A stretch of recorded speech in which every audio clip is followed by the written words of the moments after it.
வாசவி தேவியின் கதை. வைசிய சமூகம் 714 கோத்திர ராஜாக்களை கொண்டிருந்தது. அவர்கள் குசும சிரேஷ்டி மற்றும் ராணி குசுமாம்பா ஆகியோரின் திறமையான ஆட்சியின் கீழ் பெனுகொண்டா ராஜ்யத்தில் மகிழ்ச்சியாக வாழ்ந்தனர்.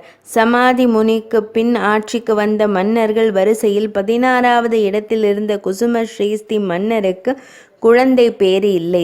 குரு பாஸ்கராச்சாரியாரின் அறிவுரைப்படி புத்திரகாமேஷ்டி யாகம் நடத்தினார்கள். ஹோமகுண்டத்திலிருந்து பராசக்தி தேவி தோன்றி தம்பதிகளுக்கு பாயாசம் அளித்து அருள்பாலித்தார். குசுமாம்பா பக்தியுடன் பாயாசத்தை உட்கொண்டார். வைசாக சுக்த தசமி திதி நாளில் அவர் இரட்டை குழந்தைகளை பெற்றெடுத்தார். நந்திகேஸ்வர கடவுளின் அவதாரமான விருபாக்ஷா என்ற ஆண் குழந்தையும் ஆதிசக்தி தேவியின் அவதாரமான வாசவி என்ற பெண்ணும். விருபாக்ஷா தர்மசாஸ்திரம், அரசியல் மற்றும் தற்காப்பு கலைகளில் தேர்ச்சியும் பெற்றார். வாசவிக்கு நுண்கலை மற்றும் இசை கற்பிக்கப்பட்டது. சிறு வயதிலிருந்தே சிவபெருமானிடம் தீவிர பக்தி கொண்டிருந்தாள். அவள் அசாதாரண அழகு கொண்ட ஒரு தெய்வ பெண். அவள் தன் வாழ்க்கையை சிவபெருமானுக்கு அர்ப்பணித்து திருமணம் செய்யாமல் கௌரபாலிகாவாக இருக்க முடிவு செய்தாள். பெனுகொண்டாவிற்கு விஜயம் செய்த பேரரசர் விஷ்ணுவர்தனாவின் துணை அரசராக இருந்தவர் குசும சிரேஷ்டி மன்னர்.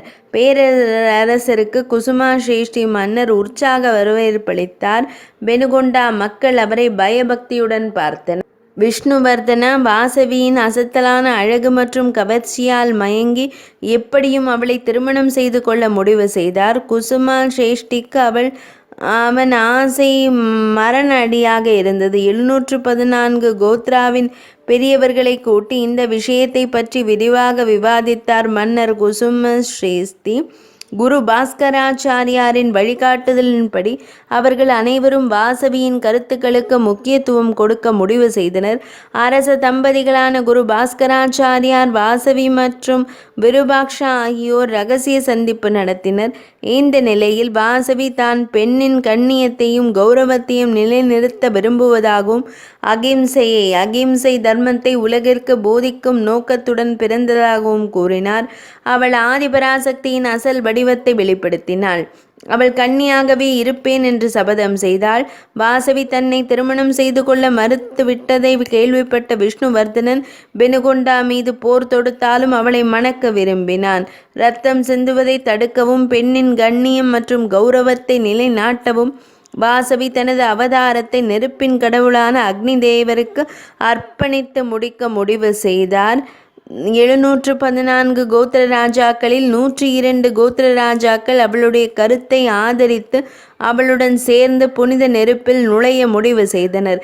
விஷ்ணுவர்தனாவின் துன்புறுத்தலுக்கு பயந்து மீதமுள்ள 112 கோத்திர ராஜாக்கள் தங்கள் உயிரை காப்பாற்ற பெனுகொண்டாவிலிருந்து ஓடினர். மல்ஹாரா ஒரு சிறந்த சிற்பி. புனித நிகழ்விற்காக 103 ஹோமகுண்டங்களை கட்டினார். மாக சுத்த பீடிகை நாளில் வாசவி 102 கோத்திர ராஜாக்களுடன் புனித நெருப்பில் நுழைந்தார். வாசவி புனித நெருப்பிலிருந்து கன்னியாக பரமேஸ்வரியாக வெளிப்பட்டு 18 திருக்கரங்களுடன் ஆதிபராசக்தியின் அசல் வடிவத்தை வெளிப்படுத்தினார். அஷ்டதசா பூஜா மற்றும் உலகளாவிய மற்றும் சமூக மதம், ஆன்மீகம், அன்பு, தியாகம் மற்றும் வரைமுறையற்ற ஒருமைப்பாட்டிற்கான அடித்தளம். அஹிம்சை மற்றும் தர்மரக்ஷணா மூலம் இந்த நாள் அனைத்து வாசவி கோயில்களிலும் பெரிய அளவில் ஆத்மார்ப்பண தினமாக கொண்டாடப்படுகிறது. வாசவியுடன் புனித நெருப்பில் நுழைந்த 102 கோத்ரஜ தம்பதிகளுக்கு 16 தலைமுறைகளில் சாபங்கள் மன்னிக்கப்பட்டு வாசவியால் மோட்சம் வழங்கப்பட்டது. இந்த வியப்பூட்டும் செய்தி பெனுகொண்டா செல்லும் வழியிலிருந்த பேரரசர் விஷ்ணுவர்தனருக்கு எட்டியது மற்றும் அவரது தலை ஆயிரக்கணக்கான துண்டுகளாக உடைந்து இறந்தார். தீயில் நுழைந்த 102 கோத்திர தம்பதிகளின் மகன்கள் காசிக்கு சென்று இறுதிச் சடங்குகளை செய்து 108 சிவலிங்கங்களை கொண்டு வந்து இந்த சிவலிங்கங்களை பெனுகொண்டா நகரின் முக்கிய இடத்தில் நிறுவினர். இன்று வரை இந்த தெரு லிங்கால வீதி என்றே அழைக்கப்படுகிறது. விருபாக்ஷா விஷ்ணுவர்தனாவின் மகன் ராஜா நரேந்திரனால் பெனுகொண்டாவில் மன்னராக முடிசூட்டப்பட்டார். மற்றும் குடிமக்கள் மகிழ்ச்சியான வாழ்க்கையை நடத்த சிறந்த வசதிகளை வழங்கினார். அன்னை வாசவி தேவியின் கதை நிறைவடைந்தது.